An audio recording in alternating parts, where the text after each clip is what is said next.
Estamos de volta com o nosso programa Espaço Cidadão na TV União, a TV do Cidadão. E agora vamos conversar com o Dr. Giancarlo Fernandes Cavalcante. Ele é vice-presidente do Conselho Regional de Medicina do Rio Grande do Norte, também membro do Conselho Federal de Medicina, não é isso? Seja bem-vindo ao nosso Espaço Cidadão. Boa noite. Boa noite, Robson. Muito obrigado pelo convite. É um prazer estar aqui. Prazer tê-lo conosco. E eu inicio a nossa entrevista conversando sobre uma informação importante, que é o fato da gente ter sempre a preocupação de como é que está o andamento da formação do médico em quantidade e em áreas, né? E como é que anda, por exemplo, essa distribuição não só pelo país, mas dentro do próprio estado do Rio Grande do Norte. E isso se dá porque muita gente às vezes tem a preocupação, tais áreas falta médico, em outras áreas teoricamente estaria sobrando. Então, de modo geral, o que é que o senhor teria de informação para compartilhar com o nosso telespectador em relação a isso? Exatamente, Robson. Primeiramente, a gente tem que ver que os governos, não apenas esse governo, mas os governos passados também, têm propagado a ideia de multiplicar o número de escolas médicas para multiplicar o número de médicos. Quando, na verdade, o que a gente tem no país, e no nosso estado especificamente, é uma má distribuição. Os médicos estão distribuídos de maneira não uniforme em todo o território. Pensando nisso, o Conselho Federal de Medicina, junto com a Universidade de São Paulo e o Conselho Regional de Medicina de São Paulo, fez um projeto chamado Demografia Médica, que esse projeto foi para mapear quantos somos, onde estamos, para podermos ter noção de todas as variáveis dos médicos do Brasil. E na hora que vocês se depararam com os resultados deste quantos somos e onde estamos, quais foram os principais impactos que causaram as grandes surpresas? Pois é, nós percebemos, por exemplo, que os médicos estão concentrados nas capitais, que muitas vezes a falta de médico no interior não é uma questão meramente pecuniária, não é uma questão salarial, mas antes de tudo uma questão de condições de trabalho, né? Percebemos também que as especialidades também elas estão muito mal distribuídas. Então foram essas variáveis que nós pudemos perceber e que a partir daí vai poder ser feita intervenções em cima disso. E aí eu pergunto a doutor Giancarlo, por exemplo, quando a gente olha essa distribuição de médicos do Rio Grande do Norte, a concentração está maior na capital, tem médicos demais, e quais seriam as áreas mais carentes? Isso, Robson. Apenas para o telespectador que está em casa, nós no Rio Grande do Norte, nós temos hoje em atividade 4.750 médicos. 4.750 médicos em atividade. No Rio Grande do Norte. No Rio Grande do Norte. Isso significa quem está registrado no Conselho de Medicina ou já é certo de que atua aqui? Porque às vezes a pessoa pode estar, de repente, registrada aqui, mas atuando em outro canto? Isso, não, isso. Né? O nosso registro já está acima de 8.000. Então, nós temos mais de 8.000 médicos registrados, porém tem aí aqueles que saíram do estado para trabalhar em outros estados, tem aqueles que são falecidos. Então, esse número de 4.750 é o número de médicos atualmente em atividade. Não são os inscritos, porque os inscritos, ele é inscrito, mas muitas vezes ele vai para outro estado, o médico falece, tal. Então, esses são médicos que estão trabalhando atualmente. 4.750. Desse número, Robson, algo em torno de 3.500 estão em Natal. Então, percebam a mega concentração, algo em torno de 3.500 metros.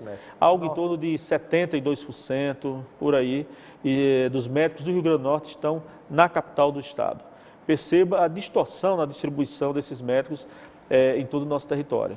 E essa má distribuição, ela se deve a quê? O que é que desmotiva, por exemplo, uma melhor distribuição desses médicos por todo o Rio Grande do Norte? Ao contrário do que muitos pensam, de que é uma questão meramente salarial, meramente pecuniária, a gente vê, por exemplo, prefeituras oferecendo aí salários de 15, de 20, até de 30 mil reais para que um médico trabalhe lá. Mas não é apenas isso. Primeiro porque esses contratos são contratos precários, ou seja, ele é um contrato que fica ao sabor do líder político local. Mas a principal preocupação é a falta de condições desse médico trabalhar no interior.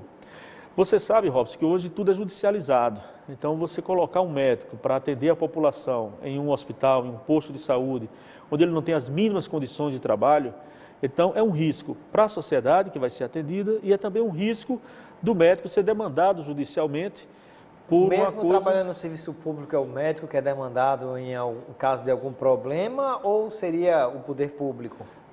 Na verdade, o médico, quando o poder público é demandado, o médico ele é solidário também, tem a responsabilidade solidária, né? Vai junto com o poder público. Então, se eu tivesse de escolher um ponto que impede o médico de ir para o interior, é a falta de condições mínimas para exercer o seu trabalho. E a população sabe disso. Mas, por exemplo, não influencia nisso, por exemplo, a distância, o salário que seria menor, algo desse tipo? Sim. Para fixar o médico, por exemplo, numa cidade, digamos, muito distante da capital, é importante também dar alguns benefícios, porque isso ocorre também no Poder Judiciário, quando o juiz vai para uma comarca muito longe da sua sede. Tem auxílio moradia, né? O auxílio moradia, o discutido auxílio moradia, né? Então, nós não temos isso na classe médica. Por exemplo, Robson, se tivéssemos um plano de carreira, isso para o médico servidor público, em que ele começasse no interior e fosse galgando posições até chegar na capital do estado, isso seria uma forma também de estimular o médico a ir para o interior. Muito bem. E aí eu pergunto, o que é possível fazer para distribuir de uma maneira mais justa, mais igualitária, até porque a população é a grande necessitada do médico, tanto do atendimento do privado quanto do público, porque até por situações de distância também e por não ter a presença do médico em vários municípios do interior do Rio Grande do Norte, mesmo aquelas famílias que têm mais condição de pagar um bom plano de saúde, por exemplo, às vezes não pagam ou não têm acesso porque teria que viajar até a capital para poder conseguir um atendimento médico, né? Já que não tem naquela região. A política de fixação do médico hoje, nós já sabemos, por exemplo, que a escola médica no interior, nas cidades mais interioranas, ela não fixa o médico naquela região. As pessoas vão, se formam e depois ganham os grandes centros. Então, essa política de fixação passa necessariamente por condições de trabalho. Então, isso reflete tanto no serviço público como também no serviço privado. Você imagina um cardiologista vai trabalhar numa cidade muito pequena, mesmo que a população tenha um certo poder aquisitivo, esse cardiologista não vai dispor de uma UTI, não vai dispor de material para colocar um stent, por exemplo, para desentupir a artéria do coração. Então, ele vai ser limitado. Então, muitas vezes o especialista, ele não se propõe a ir para uma cidade onde ele não tem recurso e onde ele não possa praticar aquilo que ele aprendeu. Muito bem. E aí eu pergunto também ao doutor Giancarlo, estamos conversando com o doutor Giancarlo Fernandes Cavalcante, ele é médico e vice-presidente do Conselho Regional de Medicina, sendo membro também do Conselho Federal de Medicina, falando sobre a distribuição de médicos pelo Brasil e em todo o estado do Rio Grande do Norte, com base em pesquisa recentemente publicada. E aí eu gostaria de saber quais são, já falando um pouquinho mais de especialidades, né, falando sobre onde tem mais médicos concentrados, né, no caso do Rio Grande do Norte, em Natal, de 4.750 médicos, nós temos em torno de 3.500 só em Natal. Apenas em Natal. Apenas em Natal. E aí, doutor Giancarlo, quais são as grandes, digamos assim, as áreas de concentração das especialidades médicas? Perfeito. No Rio Grande do Norte, a principal especialidade, a especialidade mais numerosa que nós temos é pediatria. Eu quero dizer que eu acho isso incrível, porque eu me recordo até de entrevistas com prefeitos e muitos se reclamam, né? Até o atual prefeito aqui, em situações anteriores, reclamava que às vezes não tinha médicos em posto de saúde porque faltava pediatra, era uma área que formava pouco médico, então para mim isso causou uma surpresa. Isso, exatamente. Mas no estado como um todo, juntando Natal, Mossoró, Caicó, Currais Novos, os centros maiores, e Parnamirim, obviamente, os pediatras são em maior número, seguido pelos especialistas em clínica médica e depois por ginecologia e obstetrícia. São as três especialidades que nós mais temos no estado do Rio Grande do Norte, segundo esse censo. Eu achava que faltava tanto no público como pediatra, tinha escassez de pediatra. Para mim é uma surpresa. Mas mesmo, isso não quer dizer que esse número dê para atender toda a população. Sim. Né? Esse número são as pessoas que têm a especialidade de pediatria. É óbvio que a população precisaria talvez de um número bem maior do que 700 e poucos pediatras. Quais são as especialidades que são importantes, que são necessárias, mas são as mais difíceis de se encontrar no estado do Rio Grande do Norte? Olha, a pediatria é uma delas, a anestesiologia, né?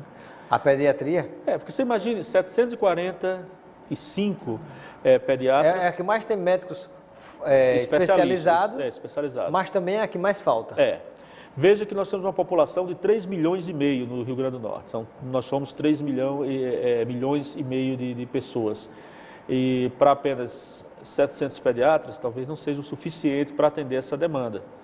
E qualquer pessoa pode verificar num serviço público de saúde a demanda que nós temos de pediatria. Então, são muitas crianças. No pronto-socorro, por exemplo, nós percebemos que a demanda maior é de crianças para ser atendida. E além da pediatria, quais são as outras? Em segundo lugar, vem a clínica médica, que é o clínico geral. Né? É o clínico geral. É um dos que é mais requisitados, por exemplo, para atuar em prefeituras do interior, né? Isso. Nos hospitais regionais e também nas unidades de saúde do interior. E depois do clínico geral? O ginecologista e o obstetra, o obstetra, né? E depois? Depois a cirurgia geral. Cirurgia geral. Cirurgia geral. E qual é a área, digamos assim, e nas áreas como é que está posicionada áreas como cardiologia, pneumologia, dentre outros? Essas áreas... Urologia. Essas áreas também têm carência de especialistas, né? Porque é importante para a população saber, nem todo médico é especialista. Quando a gente fala especialista, é o médico que fez uma formação, fez uma residência médica naquela especialidade ou tem o título de especialista naquela especialidade. Você fez uma prova e obteve um título. Então, boa parte de nossos médicos não tem especialidade. Então, isso não quer dizer que eles não possam exercer, por exemplo, eu sou apenas médico, eu não posso fazer um ambulatório de pediatria, não posso fazer um ambulatório de clínica médica. Pode ser feito sim, mesmo que a pessoa não seja especialista. Então, cada vez mais está se demandando o título de especialista, mas a pessoa que apenas concluiu o curso de medicina pode também atender nessas áreas. Estamos conversando com o Dr. Giancarlo Fernandes Cavalcante. Ele é vice-presidente do Conselho Regional de Medicina e também membro do Conselho Federal. Lembra você que nos acompanha aqui da nossa água mineral Esterbon. A água mineral Esterbon é produto nosso, do Rio Grande do Norte. E sabe qual é o detalhe da Esterbon? Envasa a água mineral aqui mesmo, fabrica o gelo, como também a polpa de fruta Esterbon. Muita gente não sabe, mas é uma grande novidade. A polpa de fruta Esterbon já sendo distribuída para vários outros estados do Brasil, como também o próprio sorvete, a casquinha de sorvete fabricada aqui e distribuída para várias partes do Brasil, e o picolé também na Esterbon. Então, são produtos nossos do Rio Grande do Norte, gerando emprego e renda no nosso estado. E eu pergunto ao doutor Giancarlo, uma questão de ordem mais de curiosidade. Eu tenho observado que nos últimos tempos os médicos têm deixado, em algumas circunstâncias, de utilizar o branco. Sempre que a gente pensa no médico, a gente imagina aquela vestimenta branca com o estetoscópio aqui pendurado no pescoço, né? Aquele símbolo do médico. Mas nos últimos tempos tenho visto muito médico de terno e gravata, que a gente, se estiver pelo meio da rua, pode achar até que é um advogado, um juiz, um promotor. Isso. De onde vem isso e por quê? O branco total, ele veio da escola francesa. Então, os médicos mais antigos, os médicos formados na década de 70 e 80, esses médicos, normalmente, usam o branco total, né? A roupa completamente branca. Os médicos das décadas de 90 e desse século, eles são mais influenciados pela medicina americana. Os livros são de autores americanos, os filmes são de... E na América, os médicos não vestem branco, eles vestem o jaleco. Ele põe o jaleco por cima da roupa comum. Então, meio que o Brasil adaptou o estilo, esses médicos mais jovens, formados da década de 90 para cá, eles preferem usar o jaleco a usar a roupa completamente branca. E a gente vê nitidamente isso. O médico mais, digamos assim, com uma formação mais antiga, ele se veste de branco. Pois é, algumas áreas ainda preservam, mesmo o lado mais jovem também eu já observei. Mas é interessante isso. E eu pergunto ao Dr. Giancarlo, quais são as atividades que têm sido atualmente desenvolvidas pelo Conselho Regional de Medicina?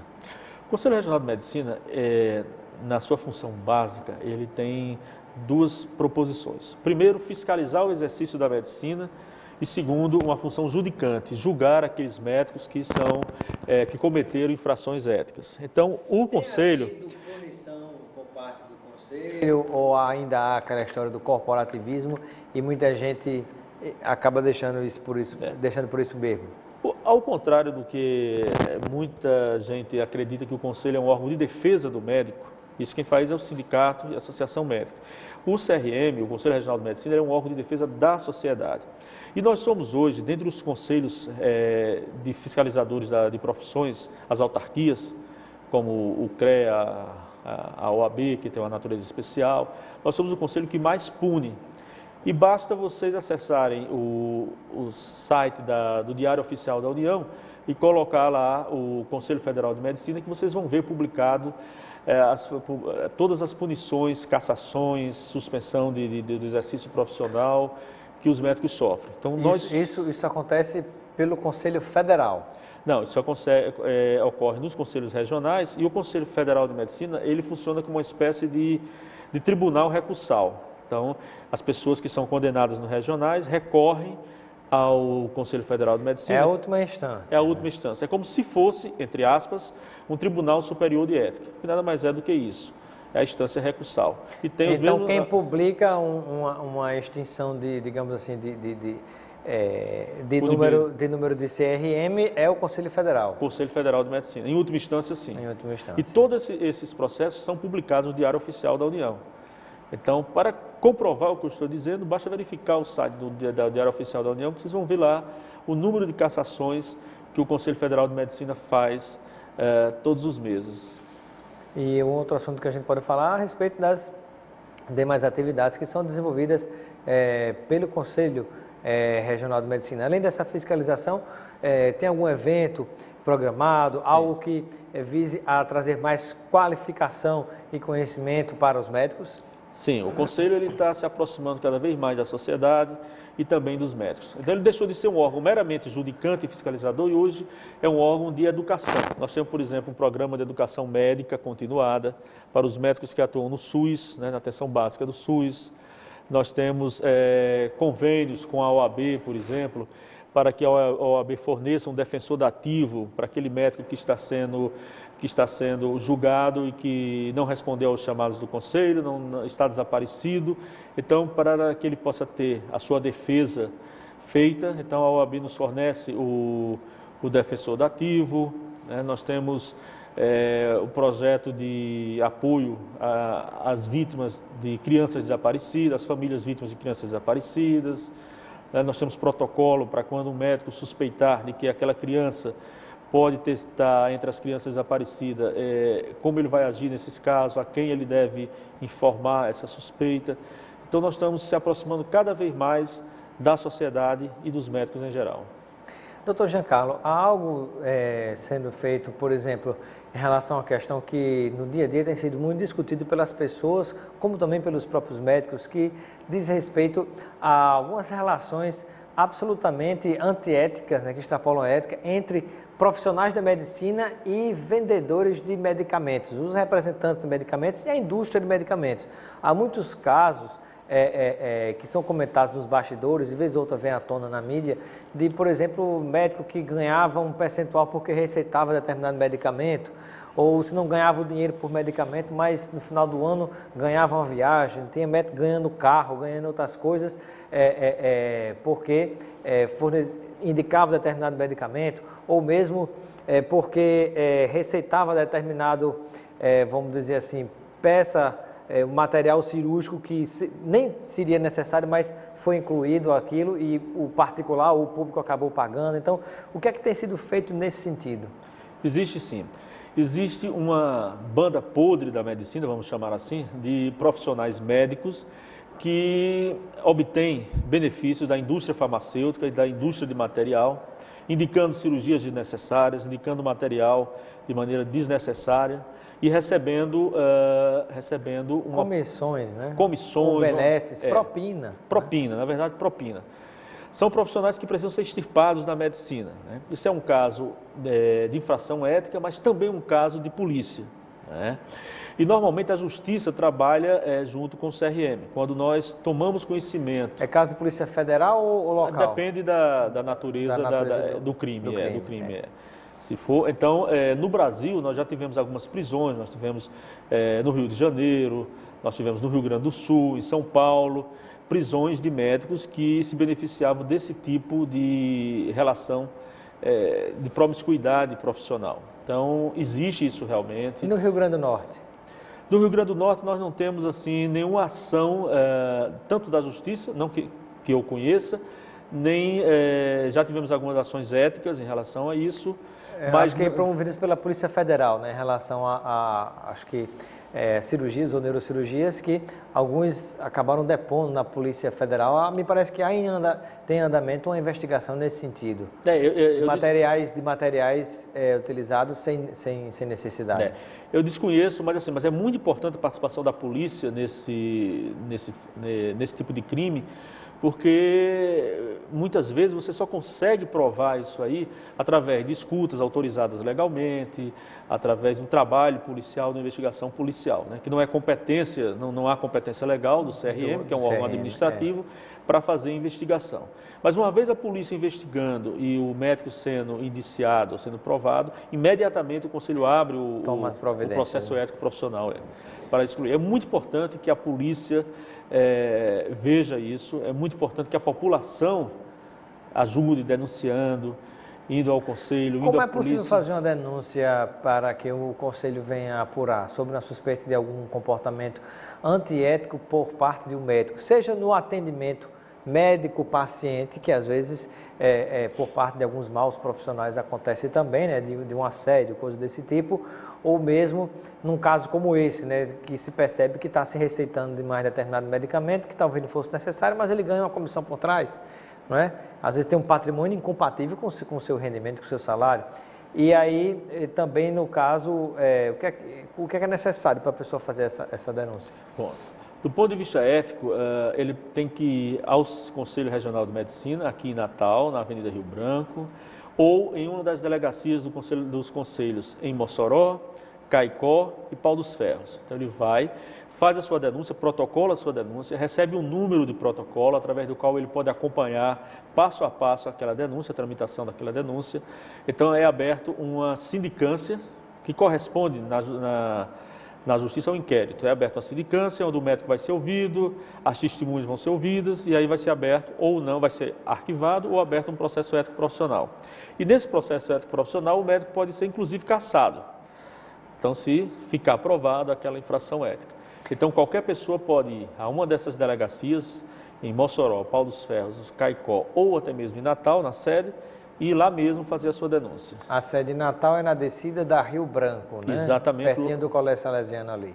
Logo após, na Rio Branco, logo após o Banco do Brasil. Depois do Banco do Brasil. Depois do Banco do Brasil. Doutor Giancarlo, e que trabalho é feito também, por exemplo, para fiscalizar a qualidade da formação profissional dos médicos nas universidades públicas e particulares?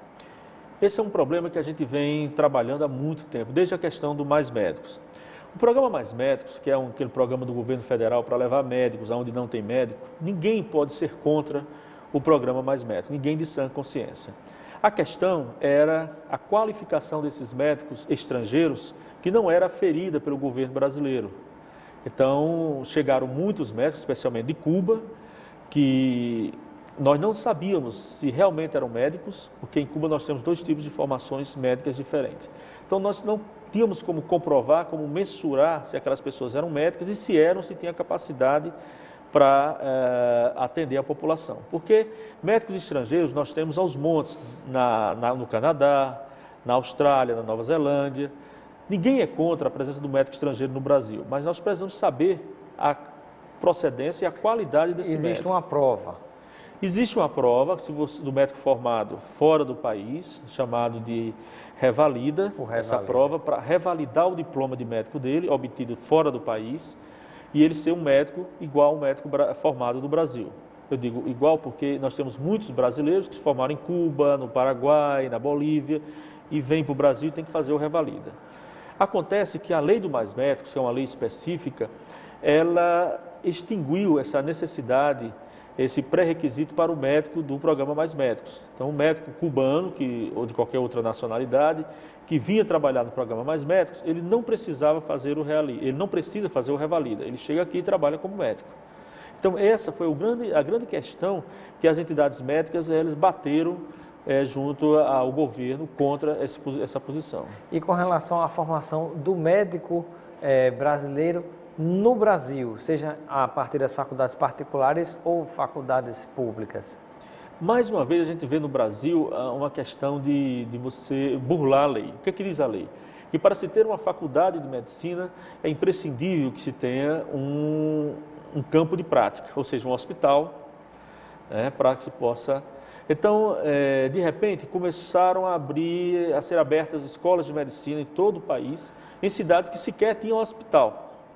E aí essas escolas, para contornar... O médico sem prática não dá, né? Então, inclusive, contornar... até em outras profissões estão fazendo até simplesmente querendo distribuir diploma por teleaula. Peraí, tá demais, né? Outro dia eu vi no jornal que existe hoje curso de engenharia civil feito à distância. Eu sou um leigo de engenharia, mas assim, é difícil... Infelizmente, hoje assumiu o Ministério da Educação, literalmente um maluco, um pernambucano, que é o Mendonça Filho, o Mendoncinha, que é do DEM, assumiu o Ministério da Educação, mas esse maracatu, literalmente um papangu, com todo respeito, não entende absolutamente nada de educação, né? Está autorizando fábricas de diplomas em várias áreas e isso faz com que a qualidade fique muito ruim, né? Fique muito ruim. Então, a gente combate a abertura de escolas médicas sem os pré-requisitos mínimos. Por exemplo, a existência de um hospital. Como você vai oferecer